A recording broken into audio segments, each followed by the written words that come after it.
Okay, hello everyone. Welcome to Astronomy Modeling with Rubin Observatory. We are featuring hazardous asteroids today. I am Justine Schaen. I am the Education and Engagement Manager for Arizona at NSF NOIRLab, and I get to spend part of my time working with Rubin's EPO team in developing these online investigations.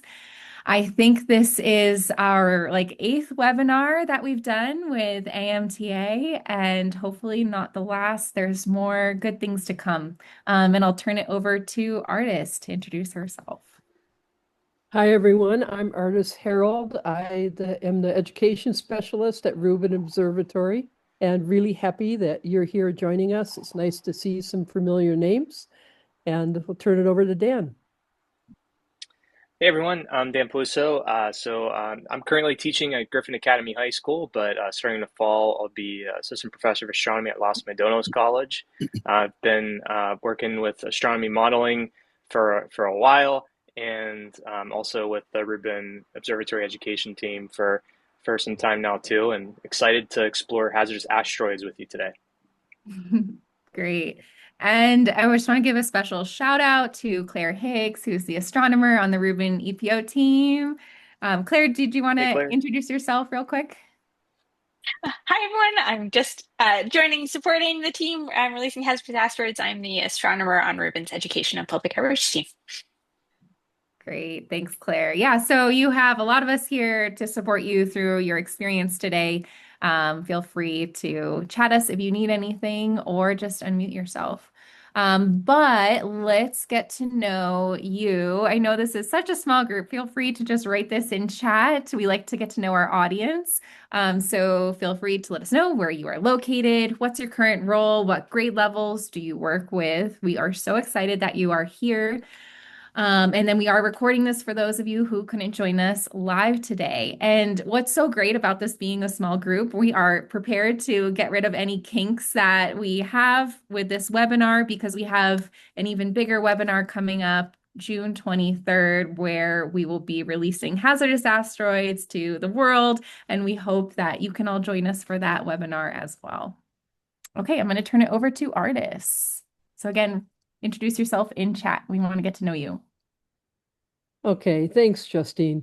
We always like to start by showing our workshop code of conduct, and perhaps tonight it's not going to be such a big challenge to be present. As Justine mentioned, we have a very, very small group, so it's almost like we'll be doing things together. But we do appreciate your time tonight. Thank you. Tonight we're going to, as Justine mentioned, this is our eighth investigation we're presenting in this modeling series, and we're going to be taking a look at hazardous asteroids. And this is like so hot off the press, you need hot pants to handle it, because we have really been working all the way up till today to complete our new hazardous asteroids investigation. So we're going to be exploring it. If you've done this before, some of it will look familiar, but some of it will look very different as well. And as always, what we're going to do is take the spin of how can we integrate modeling into learning about asteroids, and especially integrating it into the AMTA astronomy modeling units and into physics classes if you happen to be a physics teacher. So if anyone does not know about Rubin Observatory, we are located in the Andes Mountains in Chile, but our headquarters is in Tucson, Arizona. Our observatory right now is ramping up to begin a 10-year survey of the sky, but right now we're still in a period called early science operations, where we're fine-tuning the telescope. So as you can see, we are jointly funded by the U.S. Department of Energy Office of Science and the U.S. National Science Foundation. Rubin Observatory is named after Dr. Vera Rubin, who was the astronomer who provided the first convincing evidence of dark matter. She also advocated for women and early career science in scientists in astronomy, and believed that anybody who wanted to do science should be able to do so. So we've kind of adopted that mantra, if you will, about our investigations. And we've designed our investigations at an entry level, hopefully not very intimidating, but instead supportive of being able to kind of ramp up and understand concepts for the first time. So our observatory has a mission to create the greatest astronomical movie of all time. And the way we're doing that is with our amazing camera and optical system in our telescope. We have very large field of view images. Our telescope can move very quickly so that every 3 nights on average, we can cover the entire sky and image it. And we have also the most sensitive camera ever built for astronomy. So we're able to see faint objects. Doing these images over and over again over a period of 10 years will allow us to catch many changes that will happen in the night sky. And of course, that plays in very well with our theme tonight of looking for asteroids.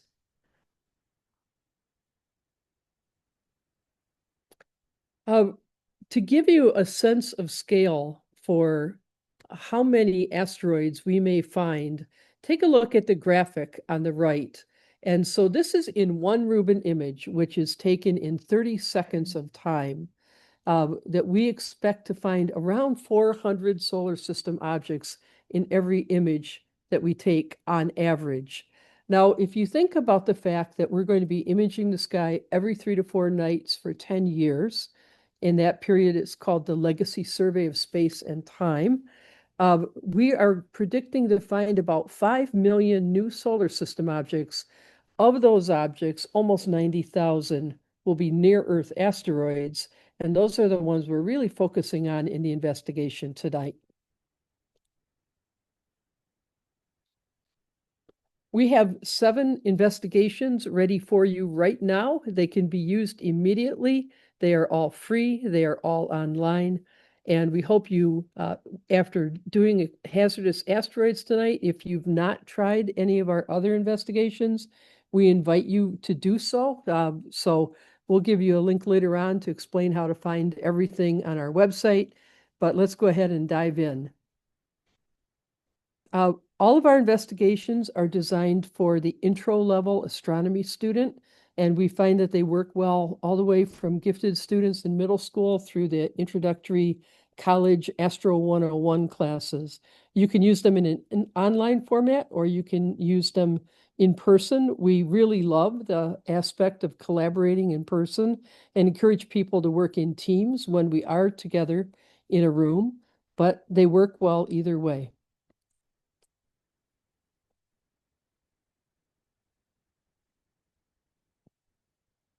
As I mentioned before, these are all classroom-ready investigations.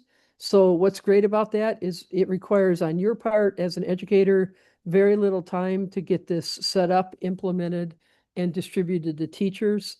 We have tried to design all of these lessons to happen in 2 hours or less for the online component only.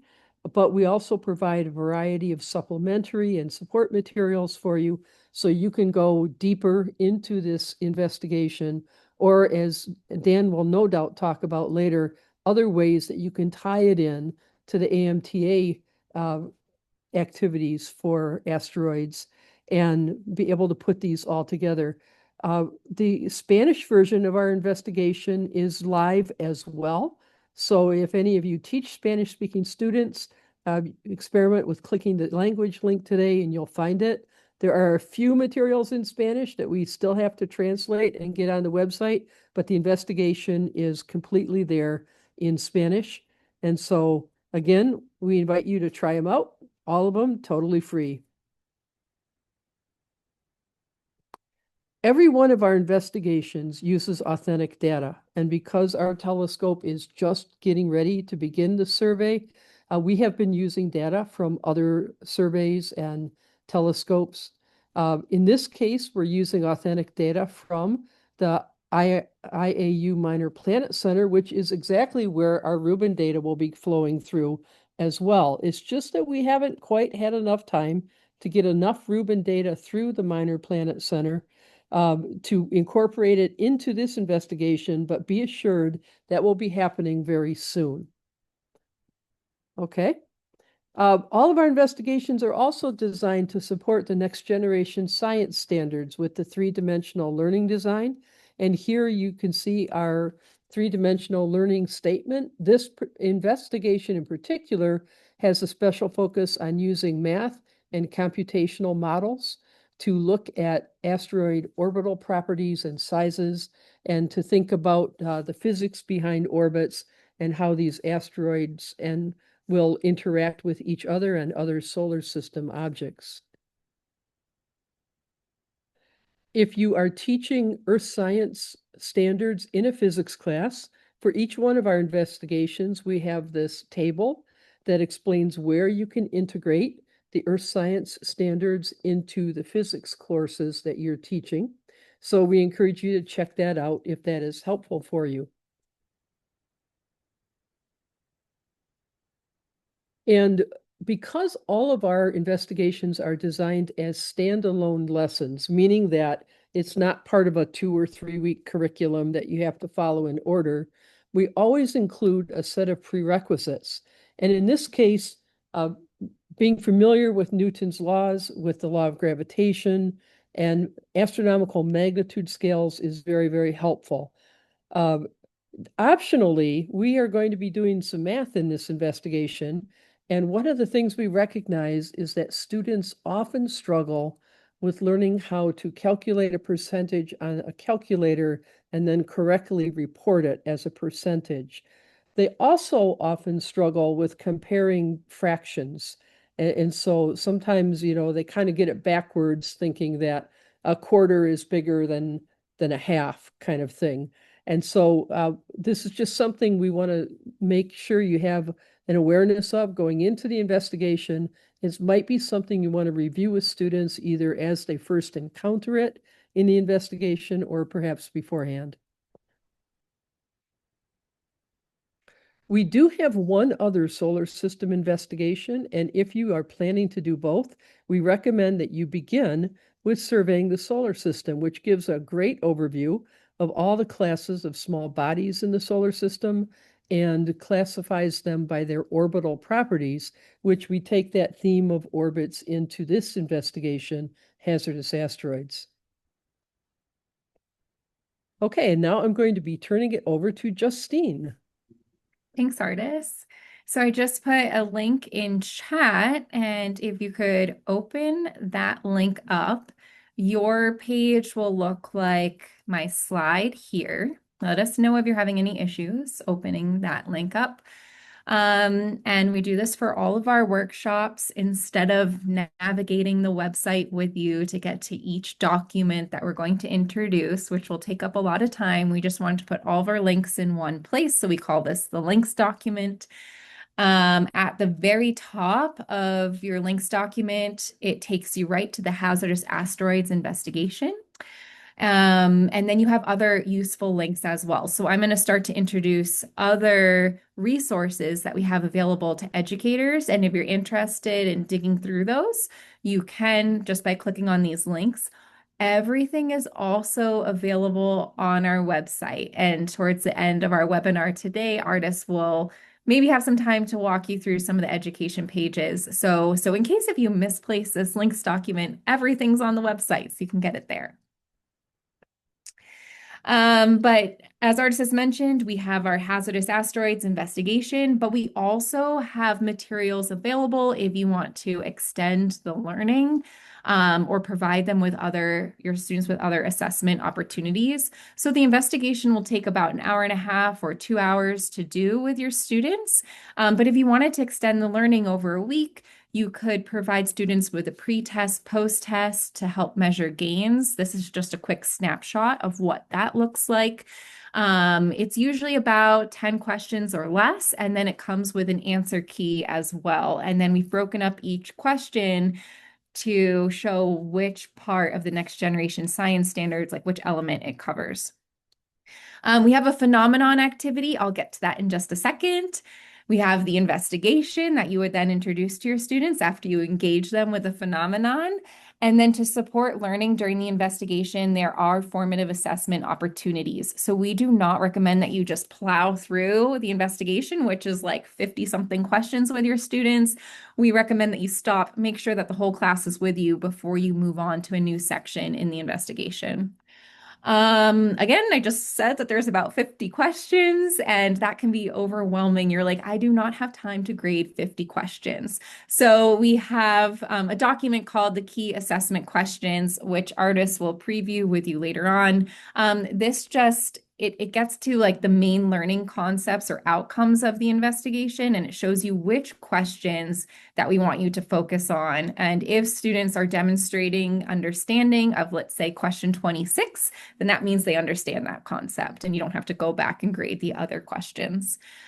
We highly recommend that students are working together in the investigation. But if you wanted to get an individual score or an idea of where an individual is learning, we recommend the summative assessment. So the summative assessment is something that you could just print out, hand to your students. It's usually just a couple questions long.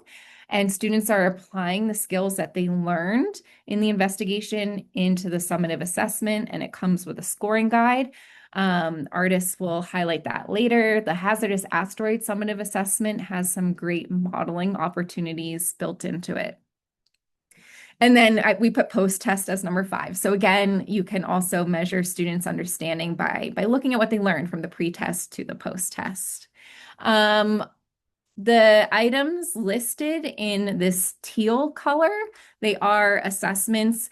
We do not want students to have access to them. So they are available online, but you have to have an Educator account in order to access them. So you'll notice that when you go to click on our website on the assessments that it's going to stop you and ask you to put in a login.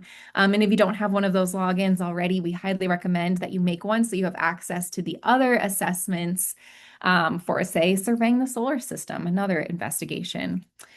Right now, during our workshop, though, if you wanted a preview of those assessments and you don't want to create an account, you have access to them on our links document.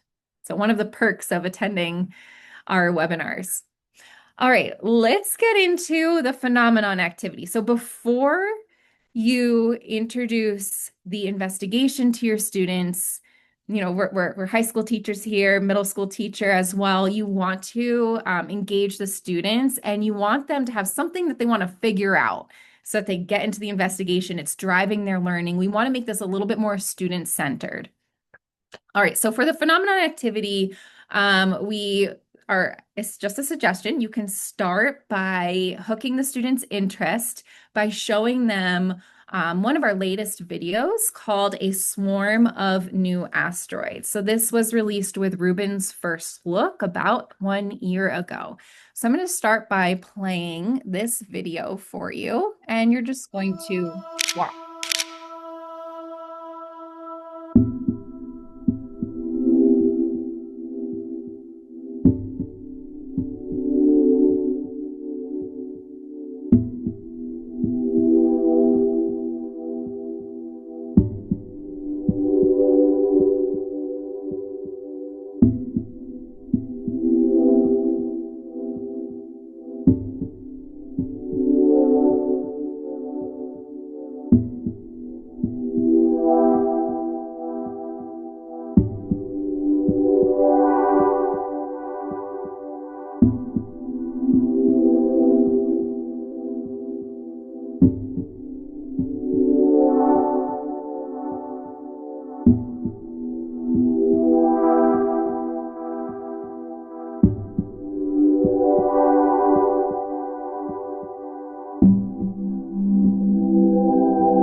Okay, so this video is connecting students to Rubin Observatory. It's connecting them to solar system objects.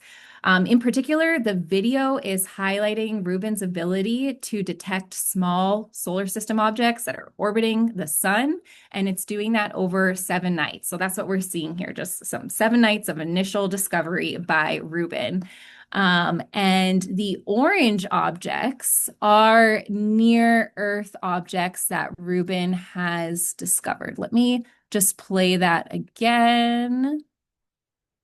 Okay, so I want you to focus on the orangey and yellow objects. They're more so yellow to me.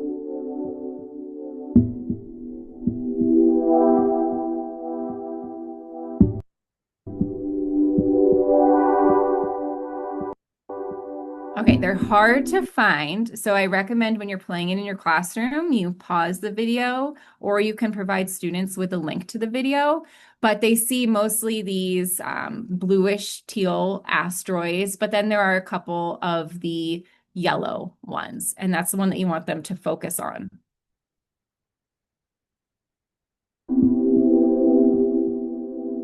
Okay, they'll probably notice that they move a lot faster than the other objects. Maybe they have some ideas for why that is happening. I just want to highlight a couple other stats from this video real quick. So in total, there were 2,104 new detections. So new detections by Rubin in just those 7 nights. 4,000 in total. Okay, so there were other detections that we had already known about. 11 were Jupiter Trojans, 9 trans-Neptunian objects. The majority of them were MBAs, and 7 were near-Earth objects. And then I've just circled some of the yellow asteroids here. Students may start to notice like, oh, they move fast, and oh, they're moving in like a different direction than than the majority of the objects. So those are some things that they may notice. You could have them jotting it down in their notebook, or if they wanted to set up a T-chart, they could do that and write down things that they're noticing in the video. So we just are starting to engage them in these near-Earth objects and in what Rubin is capable of doing. Then, Ardis, if you could drop this link in chat, that would be great for Orbit Viewer. Then we want to give students a chance to explore one of Rubin's newest tools called Orbit Viewer. And here they're introduced to all the solar system objects. I'm going to open it up with you as well. Oh, that's not the one. Orbit Viewer. If you could type that in, and I'll put the link that you can click on too in chat. Mine takes a little bit to load. And when you're opening it up on your screen, you have different modes that you can click on to explore. I recommend just doing like the basic mode. Oh, and hopefully your computer is better than mine. I will wait patiently. But what you are able to do, if your Orbit Viewer has opened already, you are able to click on different groups of solar system objects and play with the timestamp in Orbit Viewer. Oh, there we go. Okay. You can also look on with my screen. So far for Rubin discoveries, and this is updated from the Minor Planet Center. We have 12,645 Rubin discoveries so far. I am going to start exploring. What I like, this bottom toolbar at the bottom center of my page, you can increase your time step here. And I'm just going to make things go a little bit faster. And with giving students this tool, you want them to explore objects in our solar system, have them first start to get a little bit familiar with Orbit Viewer. Mine might be glitching right now because my computer is so slow. This is not a reflection of Orbit Viewer's quality. But you can click on objects and you can toggle off objects. So I want to display near-Earth objects.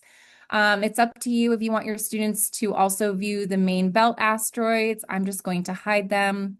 I'm going to hide comets, centaurs, trans-Neptunian objects, and Trojans. I'm going to hide all of those. I'm going to go back to Orbit Viewer. And then students can start to just zone in on NEOs, and we want them to write down what they're noticing and wondering in their notebooks about NEOs. They can compare them to other objects if they want to as well in the solar system. You can change your viewpoint. So I was just having a top-down view, but maybe I want a side view as well. You can zoom in and you can zoom out. Okay, I am going to close my orbit viewer and go back to our slideshow. So we have students, again, in their phenomenon activity, getting familiar with NEOs and some of the properties of them, and some things that they may start to notice. I just wrote a quick list of some things that they may start to notice about NEOs, and they should do this individually, and then they can share it in a small group if they're sitting at a table. So they may notice, oh, NEOs, they're orbiting close to Earth. They may extend all the way from the sun out to Jupiter in their orbits. There seems to be more main belt asteroids than NEOs. And if they have tilted the orbits, looked at it from a different point of view, an orbit viewer, they may notice that some of the NEO orbits are very inclined. So those are just some of the things that they may notice. They should share these with their groups and figure out, oh, what does my neighbor notice that's different than what I noticed? Then we get to writing down what we wonder. What are our questions that we have about near-Earth objects that could help us, if we knew the answer, it could help us answer our driving question. So our investigation driving question is, how can we determine if an asteroid is a threat to Earth? And so I've written down what my wonderings are based upon Orbit Viewer, based upon the Swarm of Asteroids video, and I'm going to share them with my group. And okay, by the way, everything I'm saying right now is written down in the teacher guide to the phenomenon activity. So if you're like, slow down, Justine, you're going too fast, I can't keep up, you can always go to the teacher notes there. But I like students, when they're in the phenomenon, working with other students, they can hear what their ideas are, what their other group's ideas are, just maybe it'll trigger something in them. But we have students writing down what their questions are, sharing it with their group mates, and then we want to come up with a class driving question board. What are the main questions that we have as a whole group that will help us answer the driving question? How can we determine if an asteroid is a threat to Earth? And so I gave you some ideas on this slide. So we have students that will share what their questions are with their group. They'll come up with like their top questions together, and we'll start to put them into categories. So I have group one's question here. If an NEO crosses a planet's orbit, does that mean it will hit the planet? Like, that's a question that students may come up with. But group three also had two questions that had to do with Earth impact. So we have then decided, okay, let's label these questions Earth impact risk. So these are the questions that we have about Earth impact. Maybe the investigation will help us answer some of those questions. These are some questions that students may have had that have to do with prediction. And they may have other questions as well that may have to do with scale or motion or gravity. And you can group them in different categories, just so you're not overwhelmed with like 20 questions on your board. And you're like, how do we answer all these questions? Put them into categories. Okay, so then you can figure out, okay, which questions do we think we're going to start to answer first and focus on in the investigation, and that will lead you into hazardous asteroids.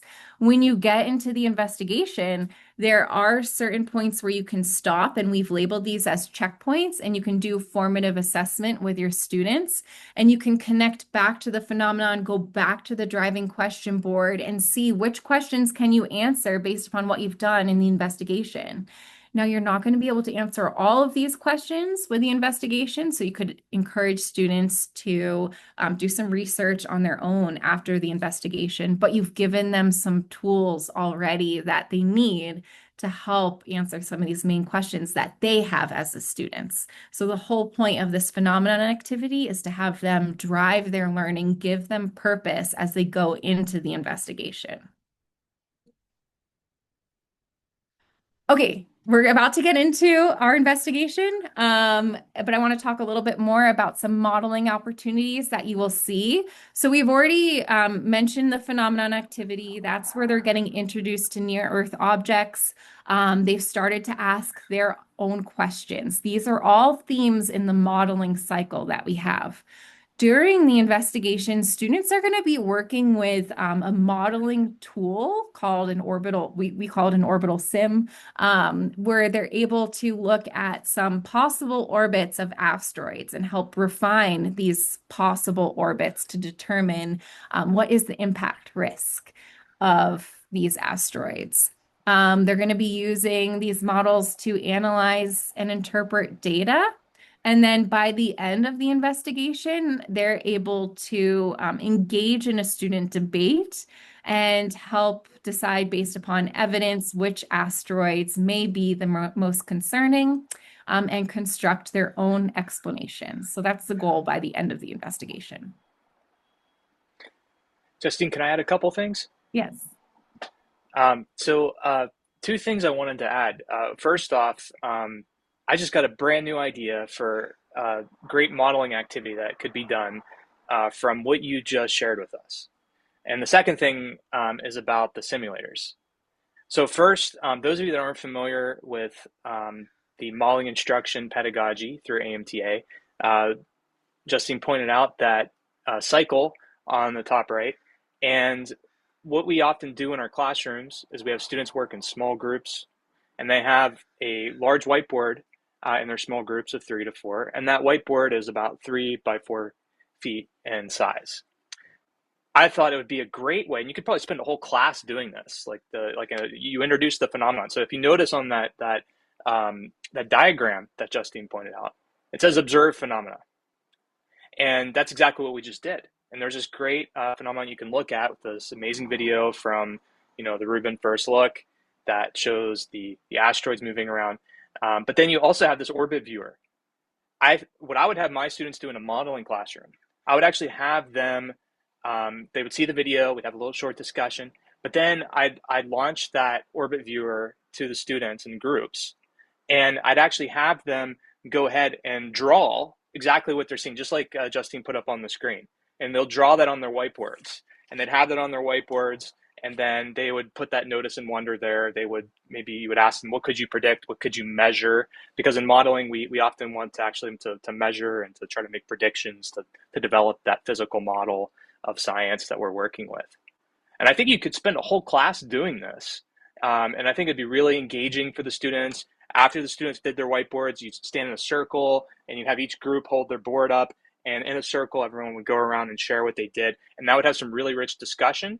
And if you go to the next slide, Justine, where you had the kind of Post-its, and then I think while you're doing that whiteboard session, you could even write on the teacher, you can go up to the main whiteboard, and maybe you could, help direct the students to, come up with, some of their questions and answers, kind of like Justine put here. And I think that could be a whole class. So I just wanted to point that out, that is a way that you can do modeling. You just get the whiteboards out and get your hands dirty and start sharing, and you can do a lot of inquiry-based learning and engaging activities with your students that way. The last thing I want to mention is much briefer, is that the modeling simulators that Justine mentioned that you'll get a chance to look through shortly here. This is an amazing additional resource that Rubin Observatory's education resources give us, because it allows us to visualize very complex models and to see what they look like. Creating a model like this that you're going to be able to use is complicated to do, to create from scratch, and they took all the hard work out of this for you. And that's one thing that we don't have in our astronomy modeling, is the ability for us to create models like that from scratch. It takes a lot of computing power and coding and stuff. So this is a great resource, I think, to help us visualize these models. And I'll go more into how the AMTA astronomy modeling units cover asteroids later on. Awesome. Thank you so much, Dan. Yeah, Thank you. I want to point out it is important, especially if you use modeling to teach your students, to have them build those conceptual models before they get into the investigation and unpack things further. What we are going to have them do with the connecting back to the phenomenon activity as a quick preview, they are going to start to develop models just for one of these near-Earth asteroids, Bennu. So Ardis will talk about that later on when we get there. But I love that idea. Have them start building their initial models. And then, as Dan mentioned, they can go back and refine those models. So they do not need to be perfect before they get into the investigation. Yeah, and they shouldn't be, because models are never perfect. And that's what we learned about through AMTA, is that we're always destroying the model and making it better. No model is ever perfect. Always got to start somewhere. And one thing we like to do too is take pictures of the boards. And then you can use like a Padlet for them to post the picture up. So you always have that thing you can look back on later so students can look back at. You can see how your model has evolved over time and share it with yourself and other teachers later.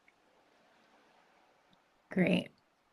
Okay, let's get to it. Let's get to hazardous asteroids. You are going to go to this link. Again, if you go back to that links document, it's at the top here, hazardous asteroids. I am just going to copy this in case you need extra help today. You can also click on that link in chat and you can open up hazardous asteroids. It may prompt you to create an educator account if you haven't done that yet. It may ask if you're a student or a teacher. Go in as a teacher.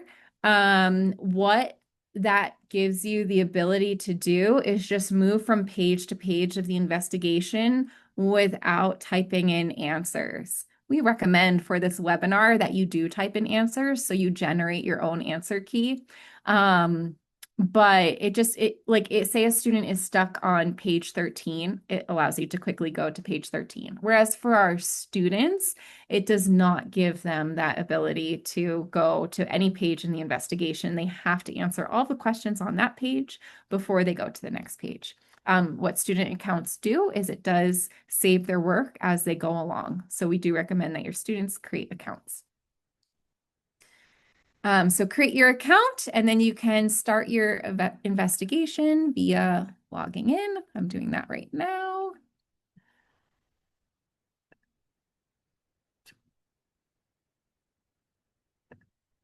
Oh, let's see. Okay, there we go.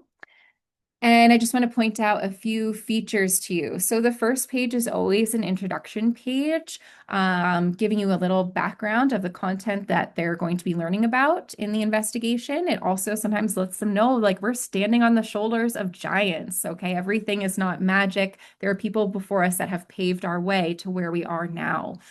The first question on the hazardous asteroids page, oh, you're seeing my answers already. Oh my goodness, is a reflection question. So all students will just show you where they're at right now.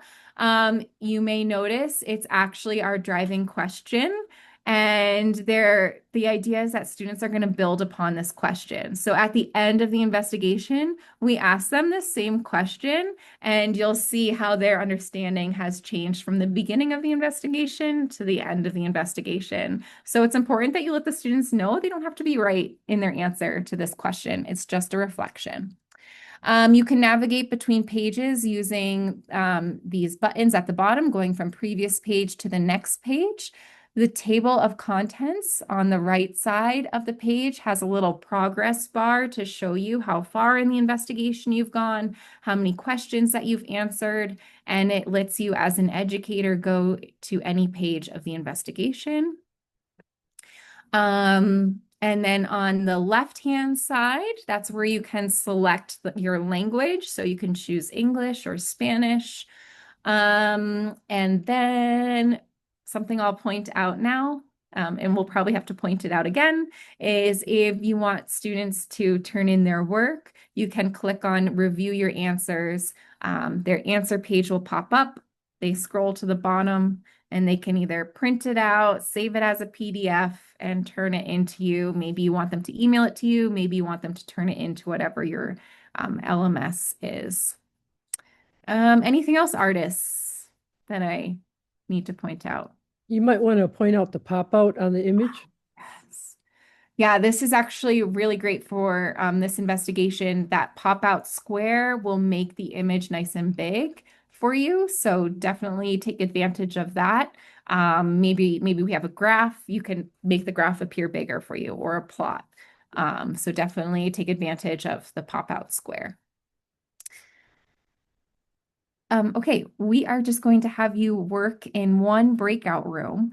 We'll have this main room open if we need to bring you back here, have any side conversations, but otherwise we'll send you into one breakout room to do your work and just work together as your small group of three. And we want one of you to share your screen just to keep everyone together. You are not in charge of the answers. But it does help everyone stay on task together. You can just skim through the text, read the question, type in short answers as you go. And we want you to stop at page 16. And then we're going to come back to our main group here. So again, if you need any support, any questions, you can come back to the main room. We'll just open up one breakout room. So we have two places to be if needed. Okay, I'm going to open the room right now. And we'll all pop in there every now and then. So for each of these points that we just got to a checkpoint, the second checkpoint, you'll see that little icon, and those are places that Justine mentioned earlier that we think it's a really good place to stop and check for understanding. And to do that, we've given you a set of prompts that you can use to either ask of the whole class or perhaps go around group to group and ask them if they can answer these questions. We've built these checkpoints in places where we feel like if students didn't understand what they've done up until that place, then they're going to have trouble with the next section because it will build on that previous knowledge. And so every time we get to a checkpoint icon, it's just a picture. You can't click on it or anything, but it's just a visual to let you know that that's where is a good place to stop and just have a conversation. Right after every checkpoint, there's a congratulations page. You see some fireworks. It shows you've ended a section. It does not mean the answers are correct. It just means congratulations, you got that section done, and here's what we're going to do next. So we just came to the end of the second section, and I'm going to share with you a question that's from our set of formative assessment prompts, which, by the way, you can download and cut and paste into other assessments or programs or apps you might use. And this might be an unfair question to ask you because we did go quickly through this investigation, and I know we didn't answer all of the questions, but I want you just to think about this for a minute. And then I'm going to count down from 3, and then I'd like you to put your answer in chat, A, B, C, or D. And I promise I won't look at who has what answer.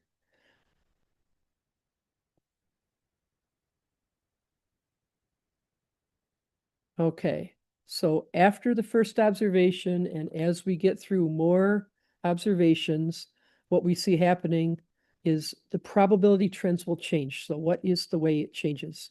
So I'm going to ask that you count down now with me. 3, 2, 1. Okay, go ahead and put your answer in chat.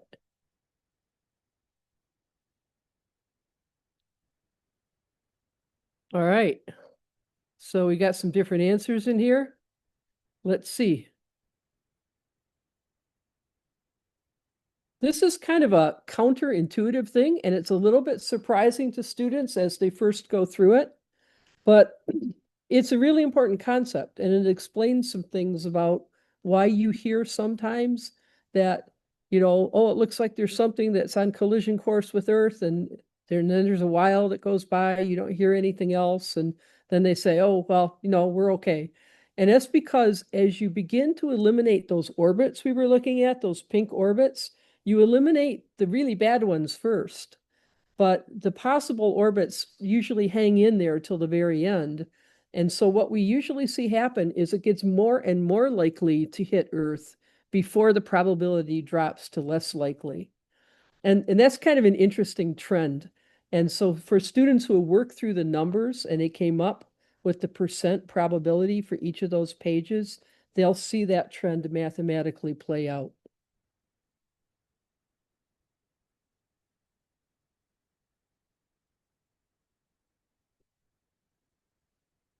Okay, so we're going to take this checkpoint also to connect back to the phenomenon.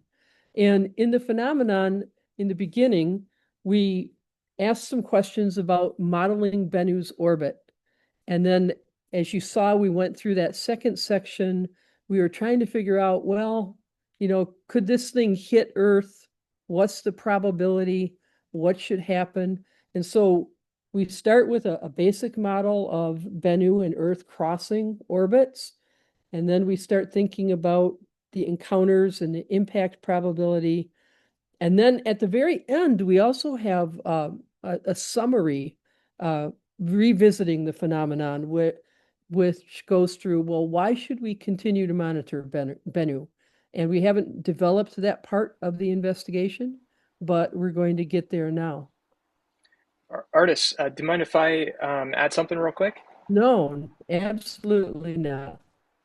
Go Let me back see if I can go to back for you. go back to the last slide real quick. Yeah, so I just want to talk very briefly about the probability stuff. So there is a great modeling activity that can be done in any modeling course, whether that's modeling astronomy, modeling physics, modeling chemistry, whatever it might be. And what you do with your students is it's hard to do on a whiteboard unless you have compasses that can work on a whiteboard. So I usually give like poster paper. And what I do is I have students draw a series of circles with the compass, small to large. And then they have to use string to measure the circumference. And they'll be like, well, can't I just use the equation? Because some of them don't know the equation. Be like, no, you're not allowed to use the equation. You have to actually measure with the string. And they're like, I got to do this. They'll be annoyed by it, right? But they're going to create a data table of, the circumference they measure in centimeters and the diameter that they measure of each of those circles in centimeters, right? And they'll get their data table, get into Google Sheets. They'll do their graph with a best fit line. Best fit line in Google Sheets will give them the slope of the line. So what is going to be the slope of the line if they do it really well? Any guesses? Circumference and diameter. I've done this. It's pi. Oh, yes, it's pi. Yeah. And you'll get various answers. You get some students that will get like 3.14, like, oh, you did a really good job. And then some students will get like, 2 point something, and they're way off. And one thing I've tried before too is having students have some students do a very small amount of data, and have a lot of students do a lot of data, or combines the whole class's data. Mm-hmm. And we notice the more data we get closer to, getting that value of pi that we want. So if you end up doing that modeling activity with your students, and I recommend all modelers do this because I think it's just a great activity, regardless of what you're teaching, you could always say, hey, remember that modeling activity we did with the circles? Hey, what happened when we didn't have a lot of data? Yeah, we weren't very close. But as we got more data, we got more precise answers. So the same thing happens with asteroids, right? The more data we get, we'll have a more accurate prediction of what's actually happening. Yeah, that's great. Dan, did you want to say anything about this? Because I think the next slide is yours. Nope, I think this is good. It was great. Yeah, sorry for to have these ideas and trying to connect it to modeling. They just kind of pop in there.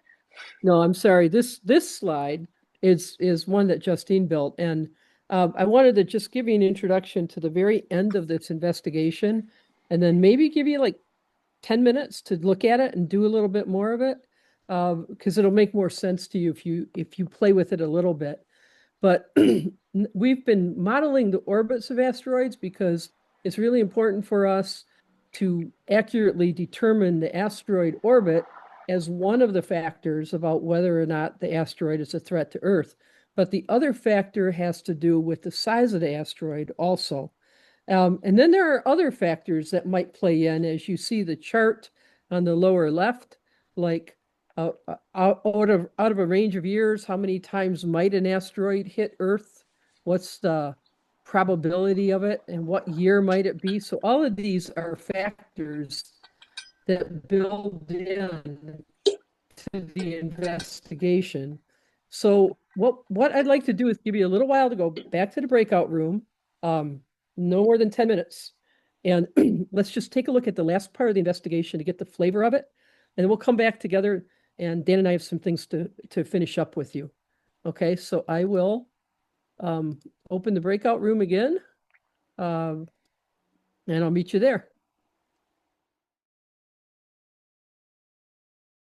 All right, so if you weren't familiar, AMTA has astronomy modeling workshop. It's been some time since I've been able to lead it for various reasons. We were going to have a workshop this past spring here, but unfortunately we didn't have enough participants, so it had to be canceled. But we're hoping to offer it again in the future. The curriculum for the astronomy modeling is available if you're an AMTA member. Just note that what's available online is different than the most recent iteration of the workshop. Now, I just want to briefly go over what the 4 units are for the astronomy modeling curriculum and how the hazardous asteroids that we went over today connects to some of the activities that are done in the astronomy modeling. So there are 4 units in astronomy modeling. The first one is about mapping and measuring space from Earth. Then we go into forces in motion, Kepler's laws. The next unit is all about light, the electromagnetic spectrum, and photometry, which is measuring light and creating light curves. And then the last unit is on cosmology, like the Big Bang, search for extraterrestrial intelligence. Now, we actually touch upon asteroids throughout the whole astronomy modeling course. In Unit 1, there are some activities where we actually have some citizen science data of, I think we look at the Ceres asteroid, and we had some citizen scientists use what's called a unistellar telescope. If you're not familiar, over here, that's a unistellar digital smart telescope. There's a lot of smart telescopes that exist now. These allow you to just use your phone to connect to them, and you can do a lot of amazing citizen science with it. And we actually had our citizen science network that I work with take data of the Ceres asteroid, and there's a modeling activity that we actually show teachers how to show their students on how you can actually measure that very tiny parallax angle between the asteroid movement from different locations, from observers on different parts of the United States observing Ceres asteroid at the same time, and then we get that parallax angle, and then we can estimate the distance to it. Pretty awesome stuff. The second unit, we take some asteroid data that you get. So you get all the asteroid data. There's these FITS files, and we show you how to use JS9, which is a browser-based program. You can open the FITS files and do these image analyses on. And students measure the position, time, and velocity of asteroids.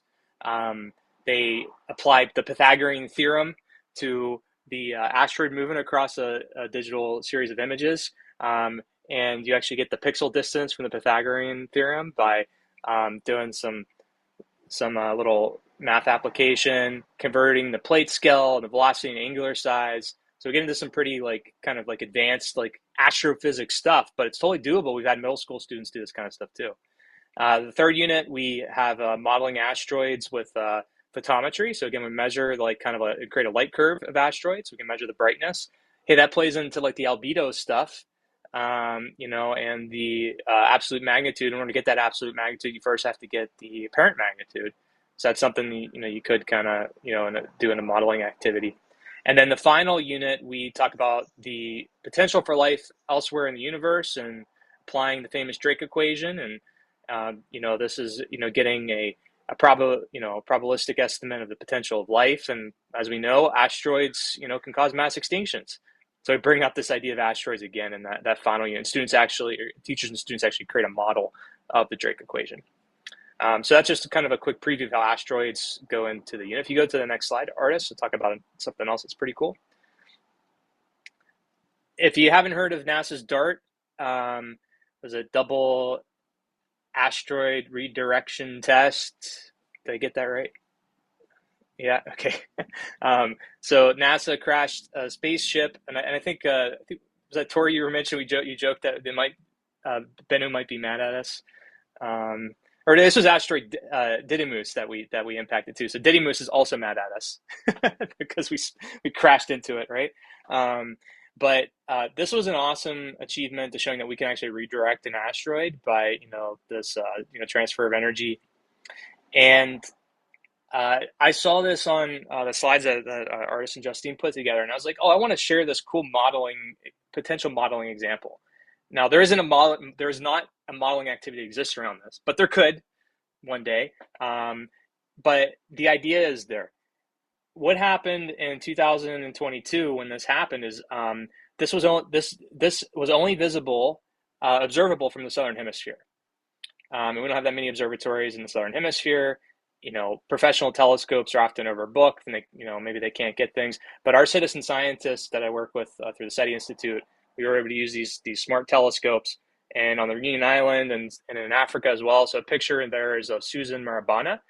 She's in Kenya. We got her one of these unistellar smart telescopes, and she goes all around Africa and gets people to look through telescopes that have never looked through them before.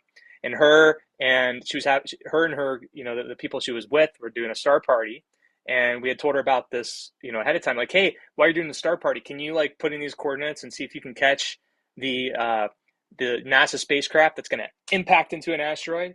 And she's like, yeah, I'll do that. And then other people did it too, and it worked out so well. Ariel Grykowski, who's a colleague of mine at the SETI Institute, she led this paper that was published in Nature. That's the gold standard of science papers, right?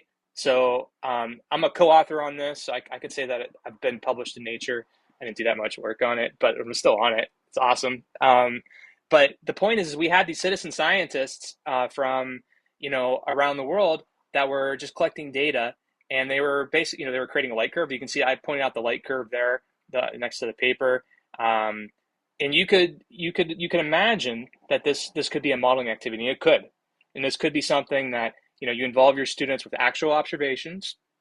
Citizen science, Rubin's gonna have a lot of citizen scientists, a lot of stuff where you can get involved, and maybe you're a part of some investigation with other scientists, or you do something yourself, and that turns into a paper that you and your students are co-authors in a paper in Nature or some other major publication. And even if not, it still makes it much more engaging and fun, and you get to learn while doing. All right, so that's all I got for my stuff. Sorry if I went a little long there, Ardis. No, that was perfect, Dan. Thank you. I'm just going to do a quick wrap up here because I realize we only have about 5 minutes left.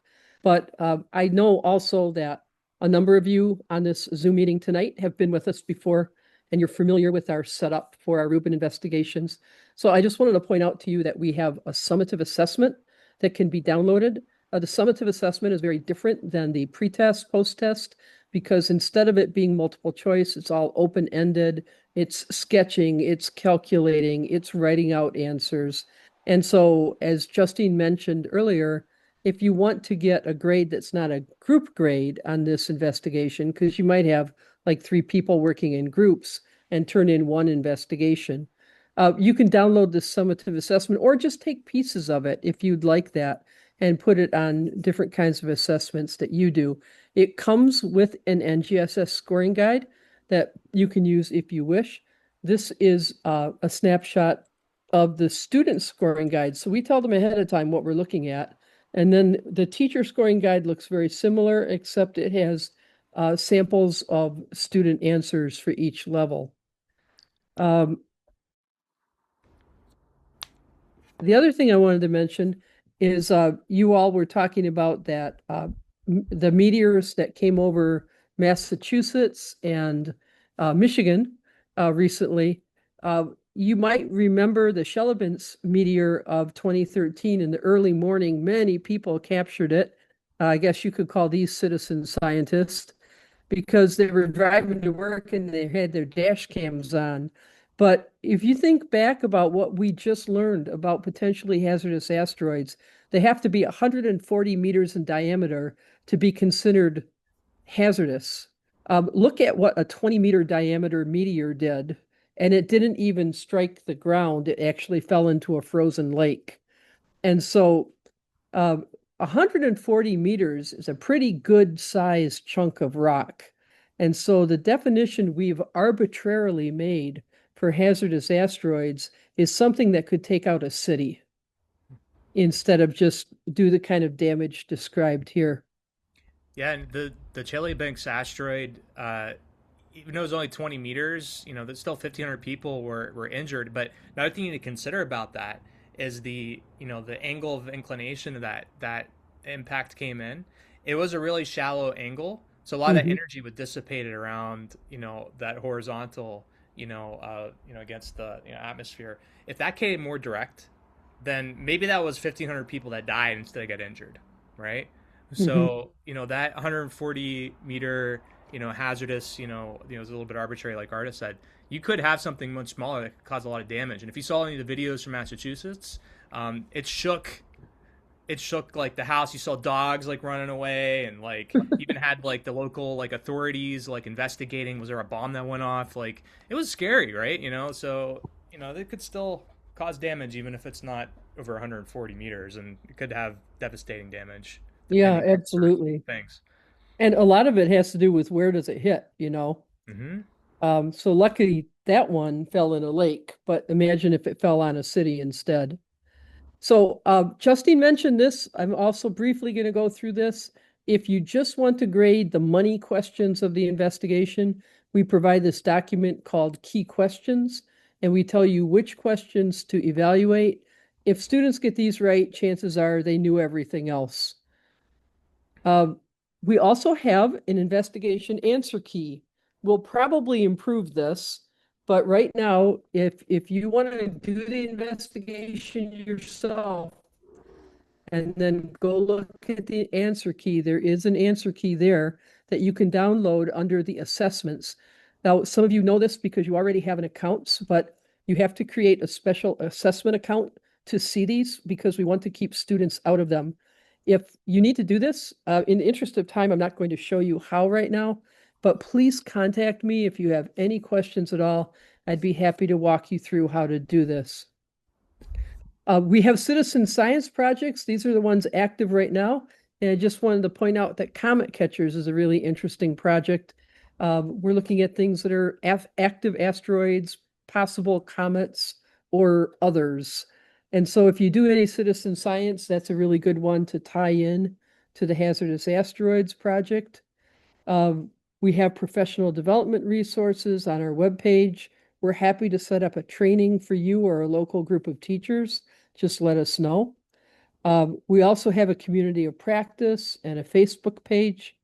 And I wanted to mention to you that on April 23rd, we are doing our global kickoff event of this very same investigation. So if you're kind of scratching your head at this point going, wow, that was fast. I don't think I got most of this. And if you want to do it again, 2.5 hours on Tuesday, June 23rd, you can sign up for this webinar and we're going to be doing it again, but this time a little bit more slowly, not too much because it's still only 2.5 hours, but we are going to put a little bit more science background in it, which might help build understanding. So you're welcome to join if you'd like to. You can check out that link, and this will be recorded as well. So if you can't join that day, but you'd like to go through it at some point on your own, you're welcome to do so. And at this point, I'm going to turn it over to Ine or Dan if you'd like to talk about AMTA for a minute. One thing I would say is that if you haven't heard from a lot of people about, or you're new to modeling, or you're trying to learn more about different kinds of modelers, those across different disciplines, the first place I would recommend that you go to is the Science Modeling Talks podcast.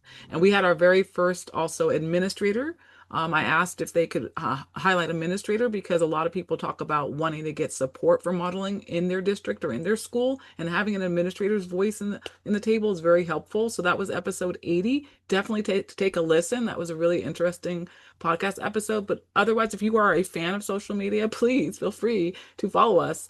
I will have some updated information when I send the follow-up email. So you'll get all of the links to all the current social media, so you'll have everything you need there. And then, as Dan mentioned earlier, we are trying to have distance learning courses. We won't know the schedule for that until later. And normally the one for astronomy is in the spring.